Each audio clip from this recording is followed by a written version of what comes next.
untuk dibawa pada malam ini, iaitu fitnah akhir zaman. Ya, kita maklum bahawanya bahawa ada satu pertanyaan.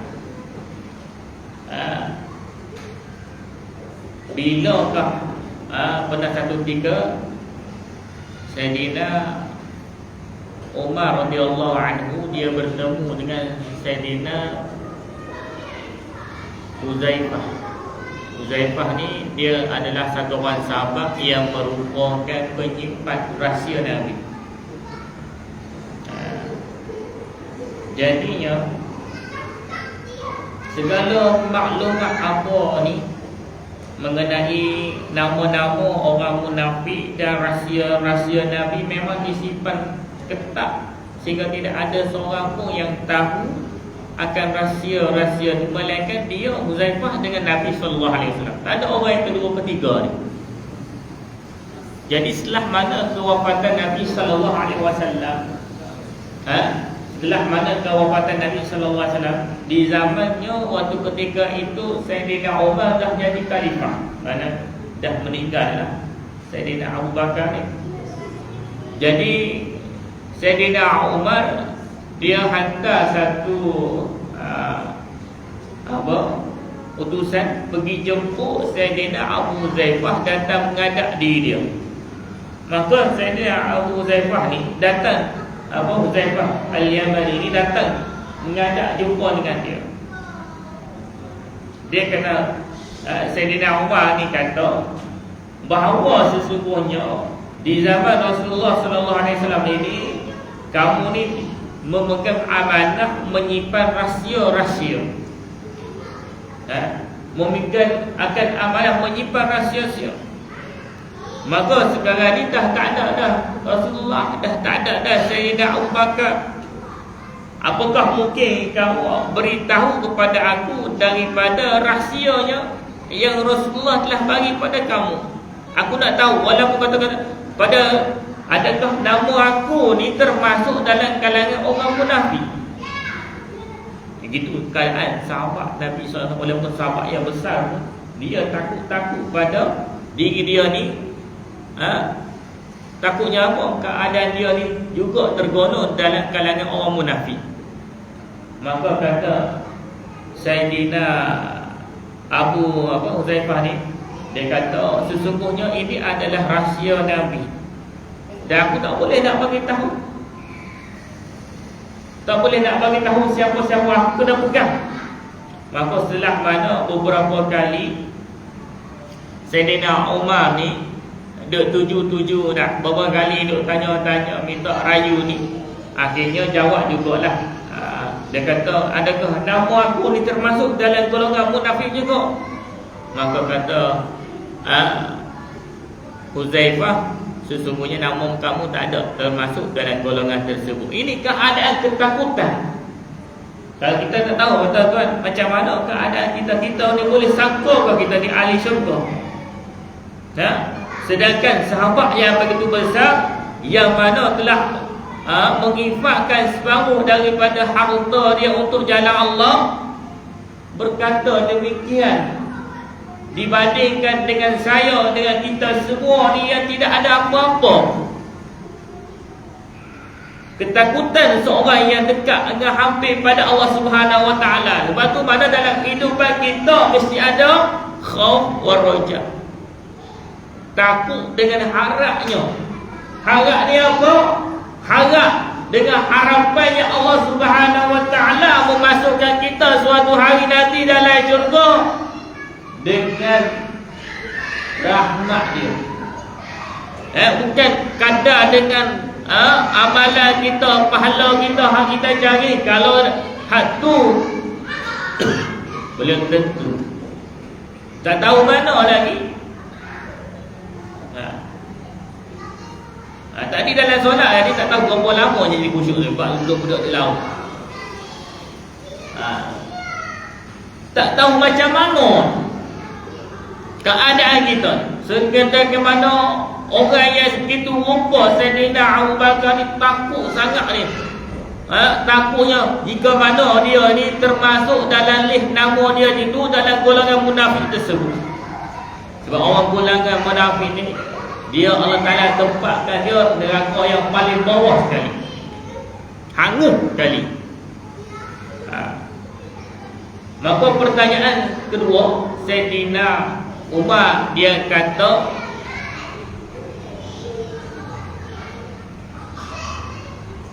bilakah berlakunya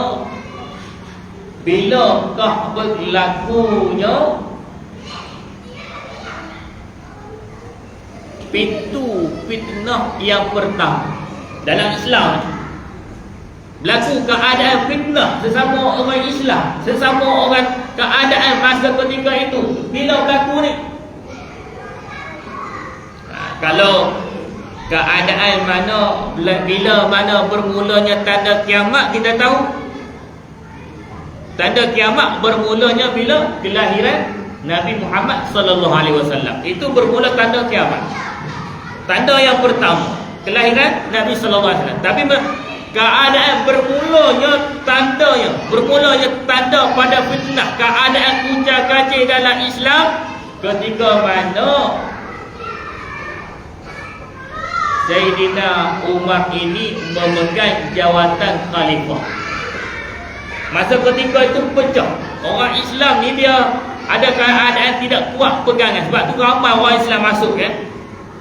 Nah, ramai orang Islam ada yang tidak kuat iman dia. Maka dalam keadaan amalan mereka ni cacar marabah. Sebab baru-baru masuk Islam, tak tahu apa lagi. Kadang-kadang buat solat pun, kadang-kadang tidak solat. Bukan zaman kita ni, ada zaman ketiga itu. Kok tidak kontrol? Sebab tu orang dulu ni ditarbiyahkan dalam keadaan suasana iman dia, supaya mereka ini takut kepada Allah Ta'ala. Orang hari ni nak tarbiyah supaya masjid jadi ramai, kena buat makan. Tak, buat makan baru ramai orang. Kambing golek 3 ekor baru ramai penuh. Satu sah, 2 sah, 3 sah, sampai rapat ke pintu masjid. Tu baru satu dengan tarbiyah ni. Tapi tak apalah mana keadaan itu. Keadaan mengikut pada suasana ni. Dah, lain zaman, lain suasana dia. Sebab tu mana hukum fiqh ni dia bertukar. Mana keadaan dia ini mengikut zaman. Kadang mana keadaan perkara yang tidak berlaku di zaman Rasulullah ada di zaman kita. Macam mana nak dibuat ni? Kita ada macam-macam masalah. Kita tengok kisah Rasulullah sallallahu alaihi wasallam zaman Rasulullah ni, orang yang OKU zaman Rasulullah ni, orang yang cacat mata zaman kita ni macam-macam dah. Sindrom Down lah, ramatang, macam-macam. Sekarang ni ada timbul pula keadaan masalah baru. Apa yang berlaku? Umur baru 5-6 tahun, baru 7-8 tahun dah kena kecil manis. Keadaan zaman tu tak sama. Kita tengok zaman dulu mana ada budak-budak kena kecil manis. Sekarang ni dah ada dah. Dalam Malaysia ada 30 orang dah yang kecil manis. Kesan apa punca dia? Makanan tak dikawal.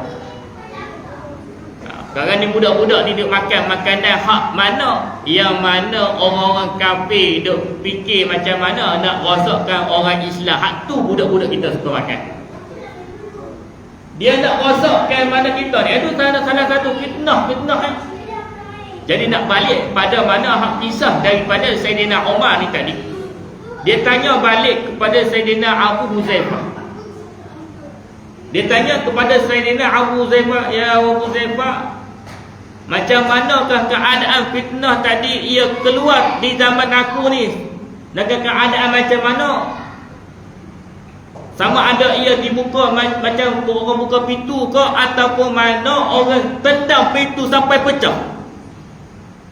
Maka katanya Sayyidina Abu Huzaifah tadi dia kata, katanya Huzaifah tadi kata, bermulanya pintu kerosakan fitnah yang akan datang pada zaman kamu ni, ia ibarat kata seperti mana pintu yang dipecahkan, ditendang pecah. Maka katanya Sayyidina Umar ni, dia kata, kalau macam itulah keadaan dia, sesungguhnya fitnah ini tidak akan berhenti sampai ke hari kiamat. Takkan berhenti. Fitnah macam-macam fitnah yang akan datang pada umat ni macam keadaan. Rupa tak boleh dibayangkan. Tak datang dek fikiran dek akal kita ni semua ni nak membayangkan macam mana. Lagi-lagilah fitnah yang dekat kepada kiamat ni kan. Kata Nabi sallallahu alaihi wasallam dalam sebuah hadis dalam kitab Arba'un Nawawiyah ini, dia kata apa? Man ya'ish ba'dakum man ya'ish minkum ba'di. Yani mana?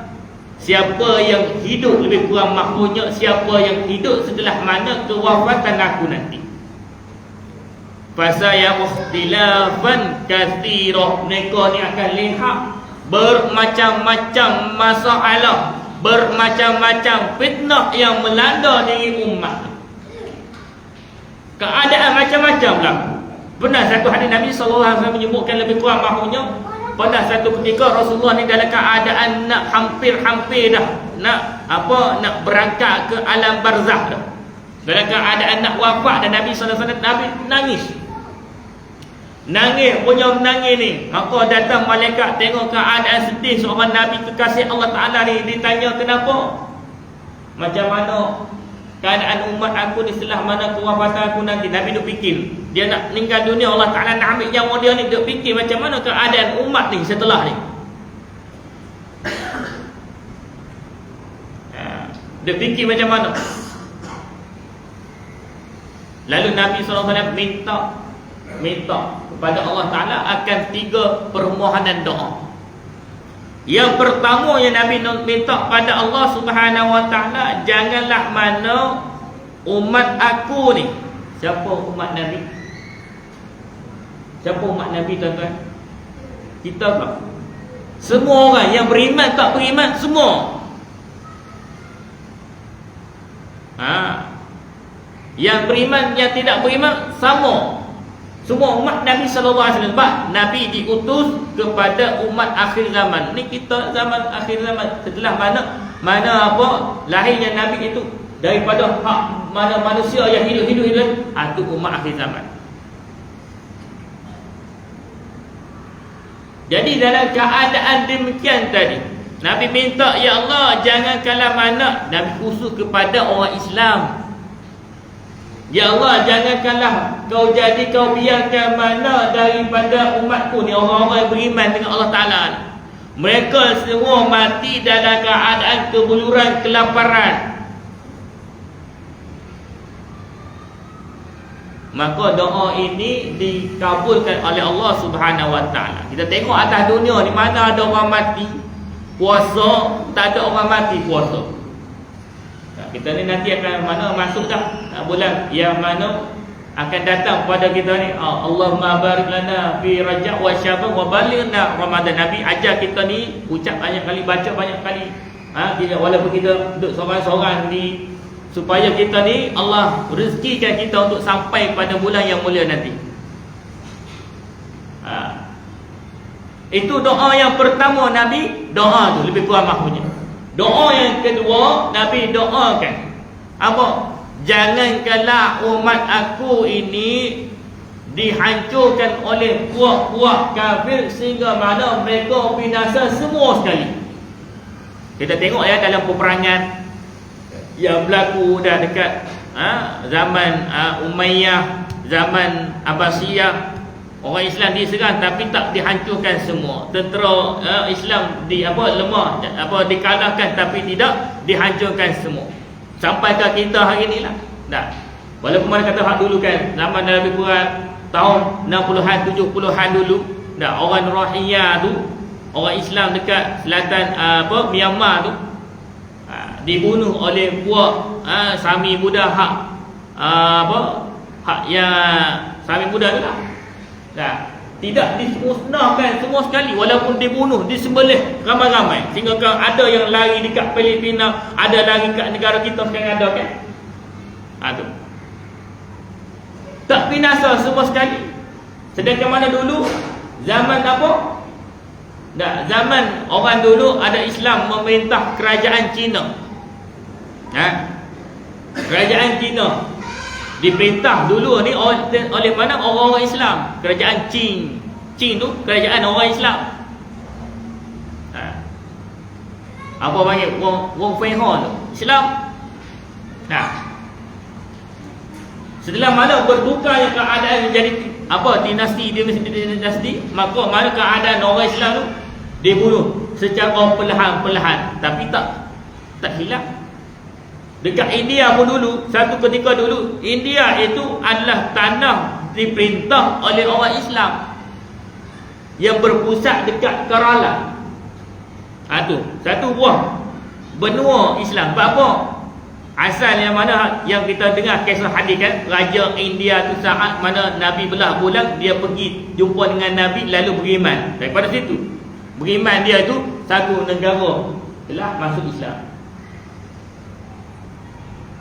Tu kita nak tengok kan mana keadaan susunan mana keadaan sejarah dulu. Tapi kita kata nak katakan hadis yang kedua ni, Nabi minta doa supaya mana orang Islam tidak binasakan oleh Allah Ta'ala, oleh mana diserang oleh kafir keseluruhannya mati. Ada berbaki-baki, ada berbiak-biak semula. Yang pada hari ini orang Islam ramai tapi kalzubadul fil bahr. Seperti mana buih-buih dekat lautan banyak tapi mana keadaan tu lemah. Sebab orang Islam ni tidak bergabung. Orang Islam tak bersatu. Sebab apa? Orang-orang yang bukan Islam, orang kafir ni, dia tahu bila mana keadaan orang Islam ni bersatu, maka dunia ni akan duduk bawah tapak kaki mereka. Orang Islam ni. Tapi keadaan orang Islam hari ni, kerana orang Islam ni lemah, dia tak amal ajaran dia, maka habis. Yang ketiga, Nabi doa. Doa yang kedua, Nabi Allah Ta'ala makbul juga. Doa yang ketiga, Nabi minta, Ya Allah, jangan kaulah jadikan umat aku ni berpecah belah, saling bergaduh sama mereka sehingga hancur sama mereka. Berikan sama-sama. Hak doa yang ketiga ni Nabi doa, Allah Ta'ala tak kabul, tak terima. Dua doa tadi terima. Satu doa, itu mana kita tengok pada keadaan ketika ini dah orang Islam bergaduh sama-sama orang Islam. Kadang-kadang hak mana kita tengok hak dekat dengan kita, adik-beradik kita dengan kawan pun boleh bergaduh. Hak kita pergi jauh sikit, dengan saudara mara pun boleh bergaduh, dengan jiran pun boleh bergaduh, sama-sama. Laki bini pun boleh bergaduh. Mak ayah pun boleh bergaduh. Sebab apa? Kerana pada ketika itu orang Islam telah meninggalkan Islam dia. Kata Nabi sallallahu alaihi wasallam, yushiku ayati 'alan nasi zaman. Akan datang mana satu zaman ni, lebih kurang maksudnya Nabi menyebutkan akan datangnya mana zaman-zaman yang satu hari, satu masa nanti akan datang. La yabqal Islam illa ismuh. Tidak tinggal akan mana agama Islam itu melainkan nama dia. Nama apa? Nama Masya Allah Muhammad. Nama apa? Nama Ismail. Nama apa? Nama Abdul Rahman. Nama apa? Zainab. Nama apa? Fatimah. Masya Allah, keadaan nama yang elok tapi pakai seluar. Pakai seluar atas beti. Solat pun tak kerti. Nak pergi masjid surau jauh sekali. Sebab tu keadaan pada ketika ini.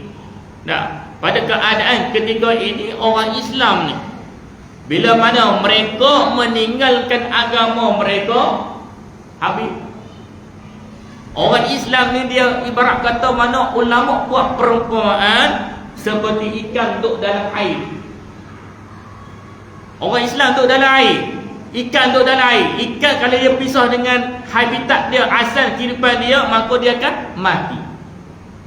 Kalau dia duduk dalam kuali pun dipanaskan, maka dia akan mati jadi goreng lah. Macam-macam lah boleh jadi tu. Tapi bila mana keadaan dia duduk dalam sungai, dia duduk dalam kolam, dia duduk dalam laut, maka ia hidup dengan bebas sekali. Dia boleh hidup dalam keadaan kehidupan yang sebenar. Dia keluar daripada keadaan itu, maka dia akan mati. Ini yang terjadi keadaan. Tidak kata mana daripada budak-budak sampai ke orang tua sekali. Macam-macam keadaan yang terjadi dalam keadaan umat ni. Tapi keadaan gitu pun orang Islam tak ambil geti, tak ambil nak peduli. Ni saya minta maaf ya tuan-tuan. Kita bercakap dalam bab kata fitnah akhir zaman. Macam-macam boleh terjadi. Sebab tu mana asas pada mana al-masjidu ussisa 'ala taqwa. Katanya Allah Taala lebih kurang mahunya masjid itu tempat mana datangnya mana untuk membentuk takwa pada manusia. Tapi bila keadaan mana manusia itu lari daripada agama dia, daripada suasana agama dia, maka dia akan dilalaikan. Keadaan luar sana ni, bila mana kanak-kanak, orang tua, siapa-siapa saja. Sebab tu mana dalam kehidupan sebenar manusia ni, dia tidak boleh lari daripada dua benda. Pada diri dia, keadaan diri dia dengan Allah Subhanahu Wa Taala, dengan dia diri dengan mana? Dengan masjid. Dengan masjid. Diri dia dengan Allah, dengan masjid yang kedua. Sebab tu keadaan hari ni tak. Hari ni macam-macam. Kita ada cerita lah orang yang buat dari segi mana keadaan yang halu. Tak, macam-macam dia nak matikan orang Islam dengan senjata lah, apa lah, dengan apa macam-macam jadi ubat lah dia buat pada orang Islam tu. Hak tu secara mana kita boleh nampak secara zahirnya. Hak tu kita boleh nampak. Tapi mana keadaannya, hal keadaan yang sebenar ni dia ada. Dia ada tengok. Baru orang kata melentur bulu bayi daripada rebung dia. Sekarang ni budak ni tak pandai mengaji, jadi malas mengaji. Mak tak nak paksa, suruh mengaji. Bila mana orang Islam dilarikan daripada kitabullah, dia tidak membaca daripada kitab Allah Subhanahu Wa Taala, maka tidak ada petunjuk daripada Allah Ta'ala kepada mereka. Walaupun kita baca, apalah kita baca Quran, buat apa kita baca, kita tak faham, bukan bahasa kita pun, bahasa Melayu dia. Tidak. Walaupun kita tidak faham akan mana dari segi bacaannya, sudutnya bacaan Al-Quran, tetapi mana dengan baca Al-Quran tu, setiap daripada huruf Al-Quran tu dia ada cahaya. Dari cahaya ni dia akan mana masuk dalam hati. Ini kita benda yang tidak nampak. Dah, sebab tu ilmu bil ghaib. Mana orang beriman, dia beriman dengan perkara yang tak nampak. Sebab tu tanda iman dia.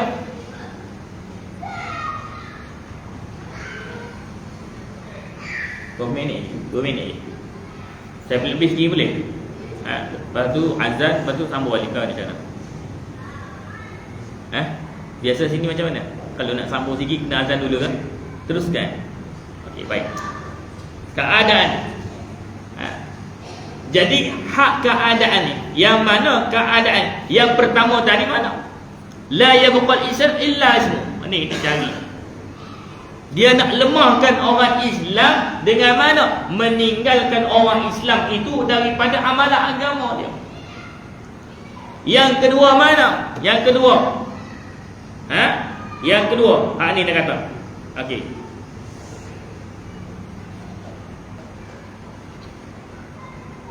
La yabqal Quran illa rasmuh. Tidak mana tinggal daripada Al-Quran itu melainkan tulisan. Itu dia dah sebut tadi. Berkaitan dengan mana hubungan dia dengan agama dia. Yang satu lagi mana? Idza ummati azamati dunya nuzi'at haibatil Islam. Bila keadaan umat aku ini dia mengagung-agungkan dunia, dia membesar-besarkan dunia. Dia tengok pada keadaan orang kafir elok, dalam keadaan megah, dalam keadaan mewah, masya-Allah, dia terkesan hati dia. Terkesan hati dia tadi nak tiru macam mana. Maka orang Islam itu nuzi'at haibatul Islam. Bila tengok keadaannya hebat orang kafir ni, dia tengok pada diri Islam itu rendah.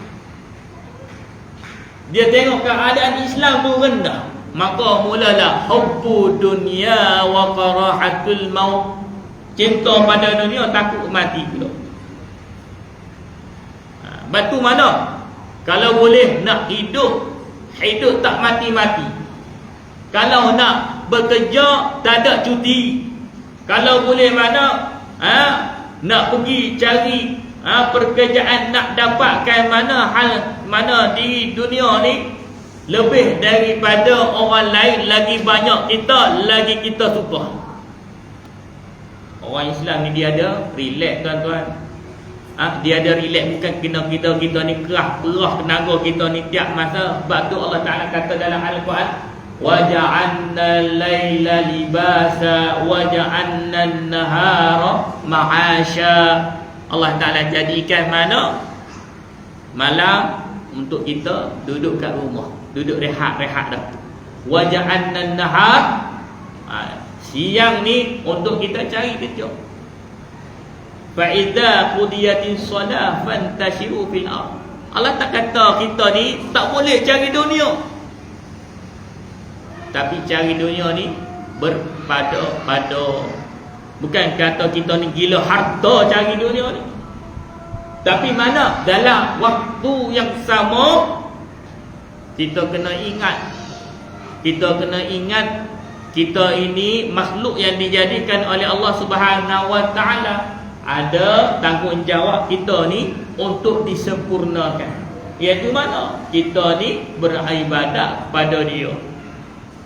Nah, dari Dia kita datang, kepada Dia kita kembalinya. Sebab tu kita ni hidup ini boleh kata-kata apa, bukanlah jaminan kita dengan ada mana boleh hidup ni sebab kita kaya harta, kita menjadi panjang umur lah. Sebab kita ada banyak harta, boleh beli nyawa tiap saat, tiap waktunya, tiap ketikanya, panjang umur kita. Bukan keadaan gitu. Tak sedap pula kan. Rasa kita cakap dekat pula tu.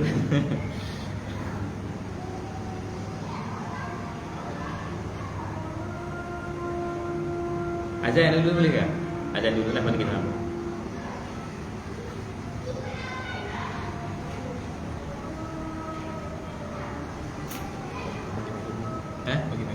Baik.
حي على الفلاح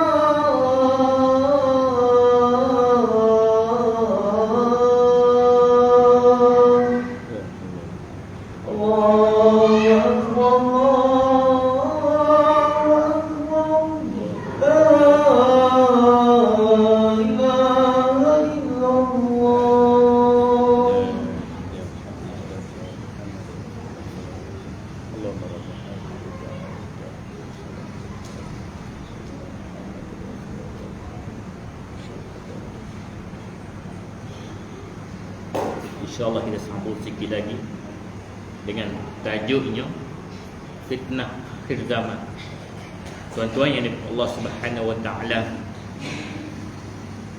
sebagaimana kita menyebutkan hadis yang tersebut tadi, idza azamatid dunya, apabila mana umatku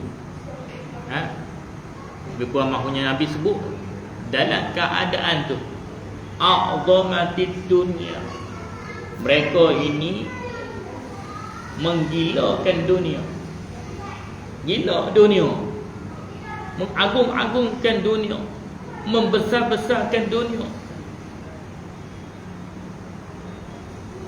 Nanti orang kata pula, ustaz tak apa, ustaz ada semua dah. Hai, tidak tuan-tuan.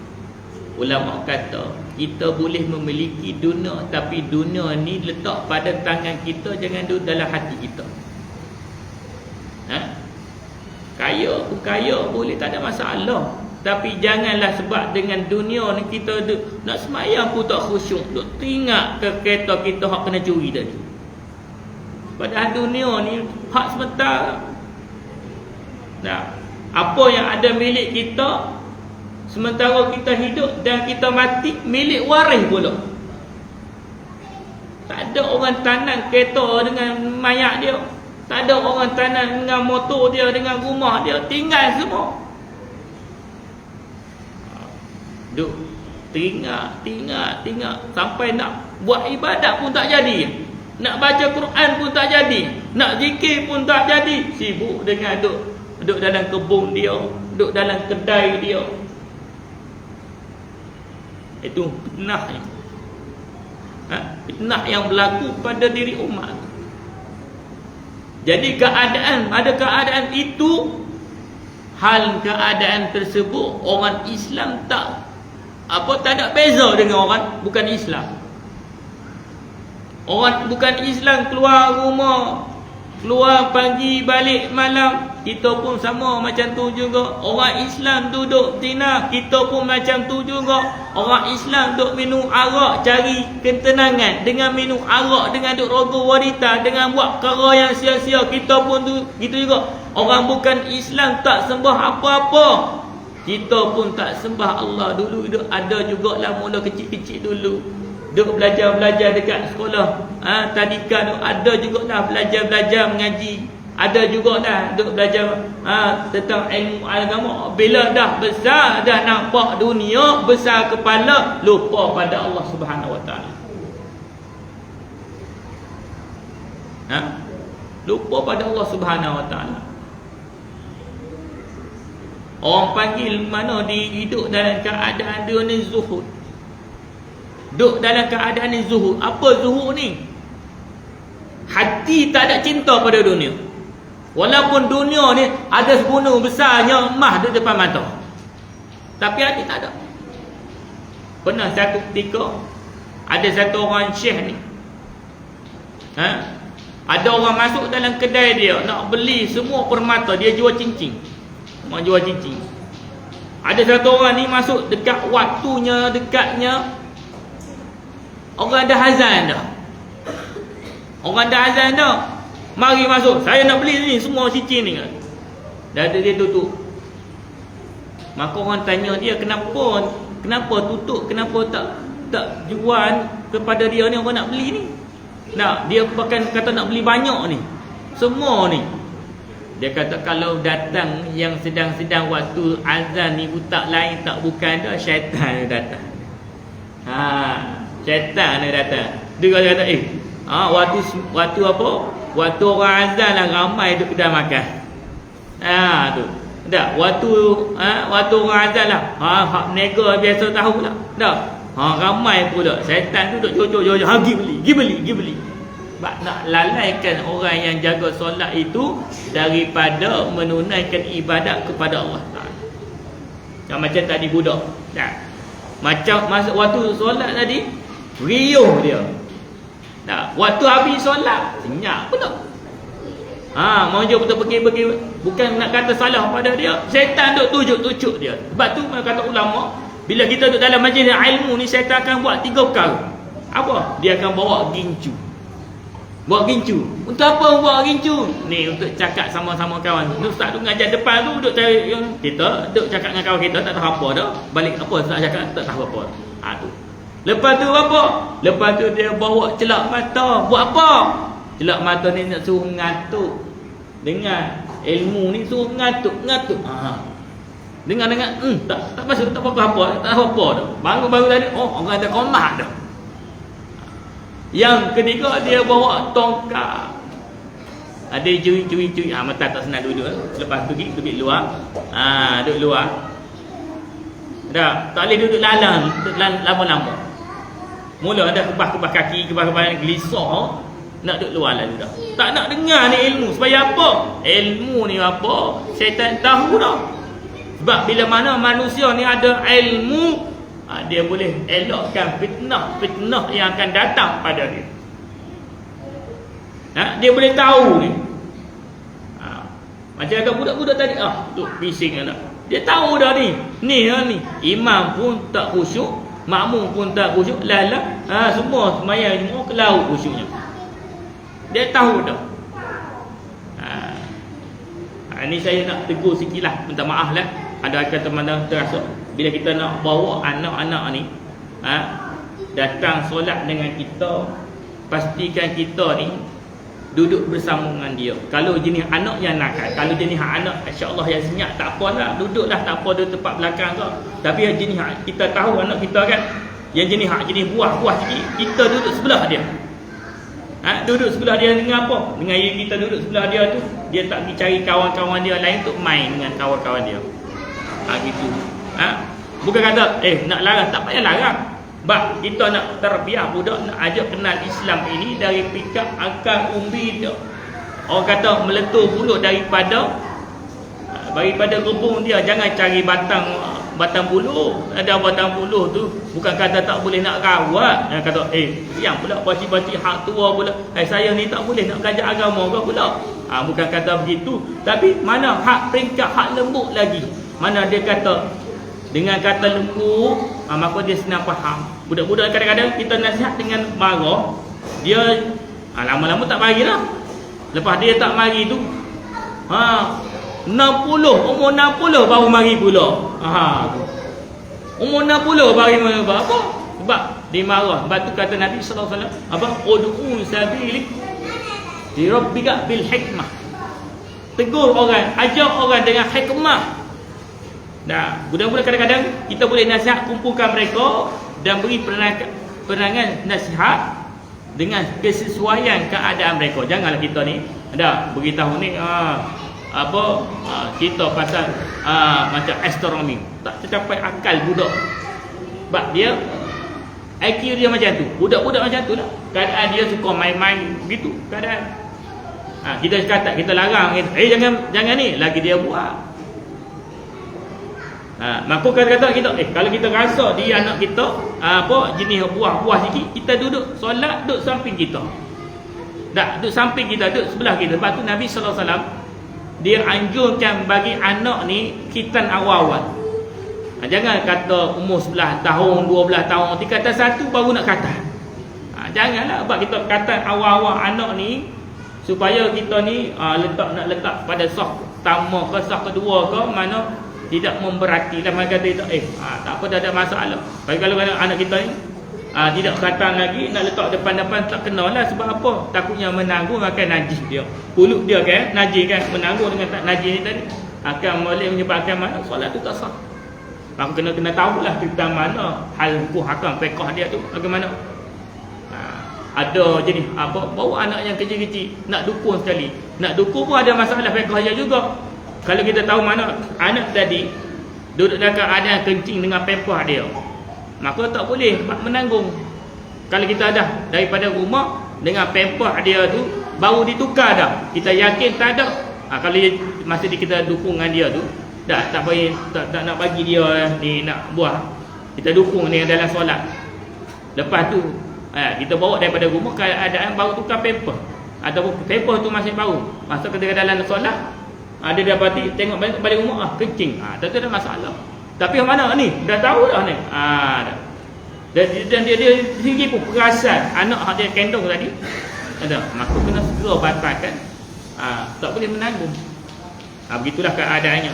Tapi mana keadaan budak-budak ni, budak-budak ni mana kita perlu di peringkat tarbiyahnya awal lagi, supaya mereka ni awal-awal di ma'rifatullah, awal-awal dia mengenal Allah Subhanahu wa taala. Didik anak supaya kenal Allah, didik anak kepada takut pada Allah. Ni jangan kita didik anak supaya takut pada toyol, takut pada hantu raya.